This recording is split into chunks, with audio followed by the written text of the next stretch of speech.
hockey. They don't have serious problems. And they have lots of free time. They don't golf, and their families hate them. Like this fella, George Conway. It was surprising. Yeah. More of the same that we've been seeing for like 10 years now. But kind of with the protest too. I watched a lot of people protesting in New York, and some of the signs, it's like, no, well, I agree with that. I also think authoritarianism is bad. I also think that the government's too big. But then why are you out here protesting that, and in a couple of weeks you're going to go out and cast your vote for mayor for a communist? Yes. Greg Gutfeld and Kat Timpf just pulled off what no one thought possible. They turned George Conway's entire online persona into a live comedy roast. You won't believe what they exposed. Honestly, George might want to deactivate every social media account after this one. From courtroom chaos to cable news meltdowns, this expose had everything: sarcasm, shock, and just the right amount of drama to make you grab some popcorn. Let's dive into the disaster George never saw coming. How many kids did you saw today? Hey, Donald, hey, how many kids did you saw today? Hey,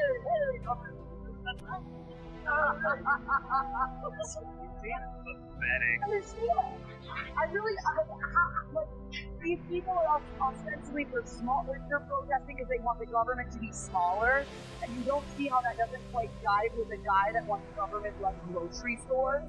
Like, how do you spend that time making that sign, writing it all out, and not thinking for 2 seconds? If you're enjoying this, don't forget to subscribe.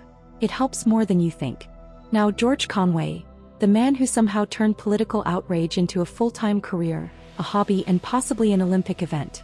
If medals were awarded for endlessly tweeting into the void while your spouse worked for the person you despise, George would have an entire trophy case by now. Pretending that he's like this scrappy underdog, but he really is an elite overdog that hasn't done anything any different from so he has to fight.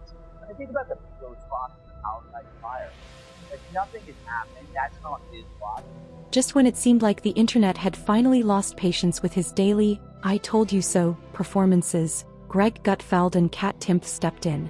And let's just say it wasn't pretty. Picture this: the Fox News late-night duo casually sitting on set, throwing shade with the precision of seasoned snipers. Oh yeah, did you hear that there was the birthday book? Yeah. This is not going to make Donald Trump happy. What do you think he will do to distract from this? Bomb Mexico? I mean, what do you see? I think he's everything that we preached. George Conway, the self-appointed resistance hero who's been roasting presidents, pundits, and probably his own reflection for years, didn't just get criticized, he got dismantled. Piece by piece. Gutfeld and Timpf combined humor, mockery, and a sprinkle of southern bless-your-heart energy to take him apart. It was like watching a comedy surgical team operate on an ego swollen by too many retweets. He's not too old to find after he got COVID. It makes it a lot harder for him to maybe get COVID. Yeah, like, if he can get COVID and live, he can get anything, right? I don't really think it's an age. I've said this before, right? The age thing, yes, there is a thing there, but I don't think his age makes the list of the things that I'm concerned about. George has always been a fascinating figure. On one hand, he's a brilliant Harvard law grad who once helped take down Bill Clinton. On the other, he's like that coworker who discovers Twitter and suddenly believes he's leading a revolution. Every tweet reads as if he's typing from a smoky bunker, clutching the Constitution with one hand. Gutfeld and Timpf didn't need to exaggerate, they just highlighted what everyone's been thinking for years. George takes himself way too seriously for a man who spends half his life subtweeting his political enemies and the other half lecturing about democracy on cable news.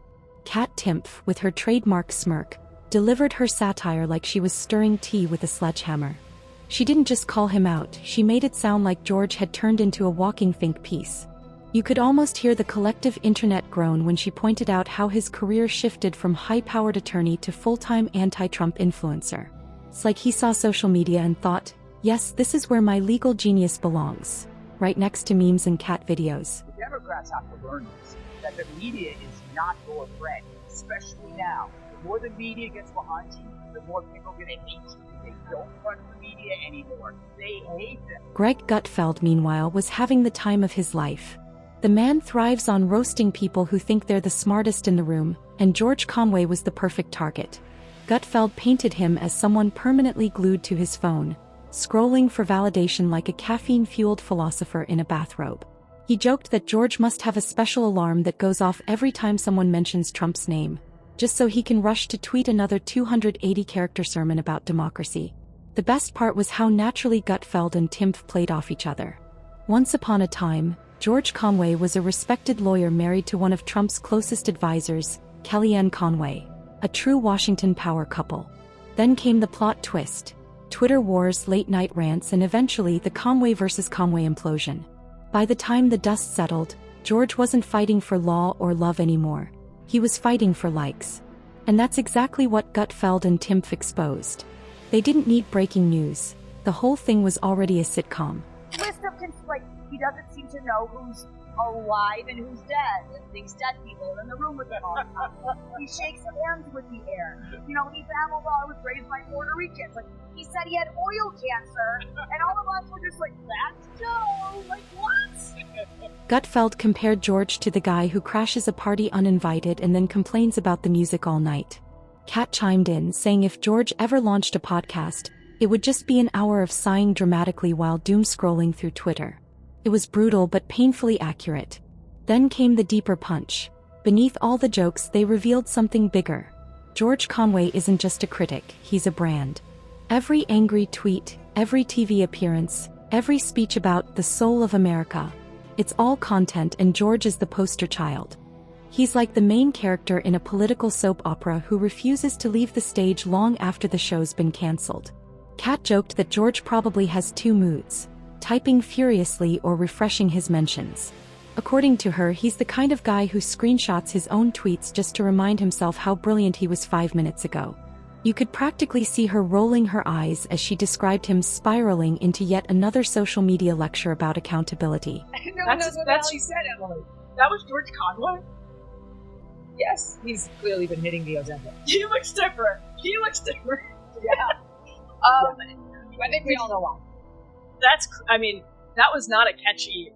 This is a great example of somebody on the right who's now trying to be a part of like left-wing activism and has no idea how to do it, and so he's just doing like impression of what he thinks like liberal activism is, and he's doing it. Did he have like a bandana wrapped around? Like, that was George.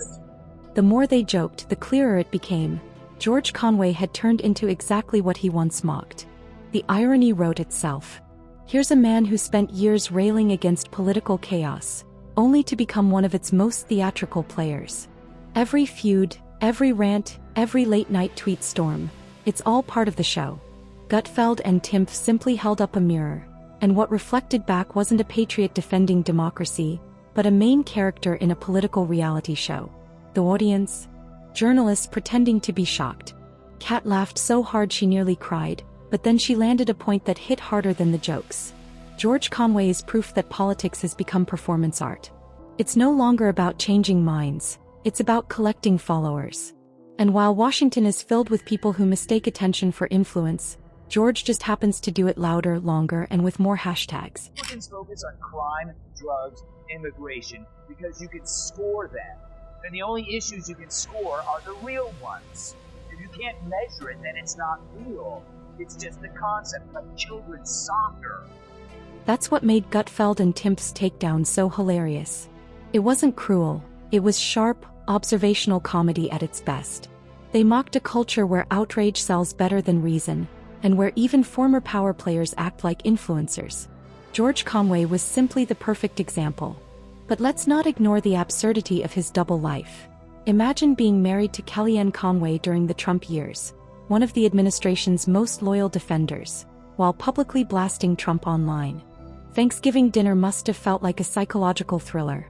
Gutfeld joked that their family gatherings probably needed a moderator, while Kat imagined the Conways communicating entirely through subtweets.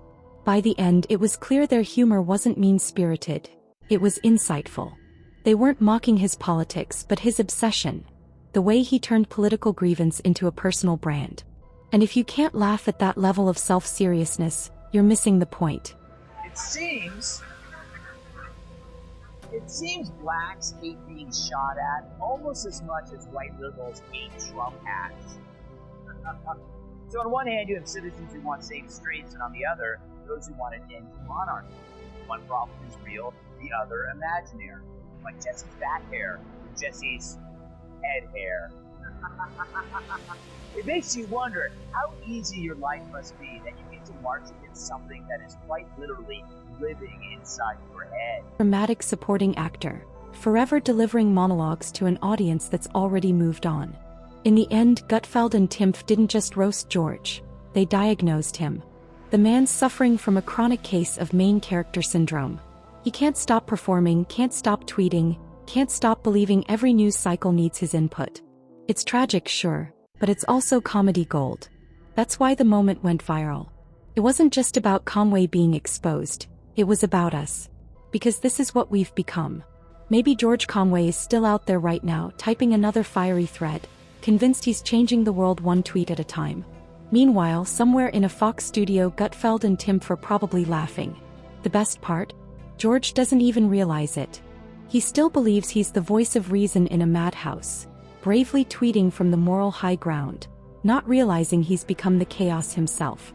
The man who mocked the circus is now the ringmaster. Of how George manages to stay perpetually outraged without running out of things to be outraged about. It's basically a full-time job. Rage consultant, professional scolder, self-certified savior of democracy. The only thing missing now is merch. Imagine it. George Conway's emotional support outrage candle. Smells like righteous indignation. Gutfeld couldn't resist adding one last jab, laughing that if George ever retired from politics, he'd probably tweet about it just to stay relevant. This wasn't just an exposé. It was an autopsy of political self-importance. Gutfeld and Timpf didn't tear him down. They simply showed him in the light of his own irony. And as the laughter faded, one truth lingered. George Conway isn't the villain or the hero, he's the spectacle. A man who turned his feud with politics into a career in performance outrage, now hilariously exposed by two comedians who revealed the truth, with a wink and a punchline.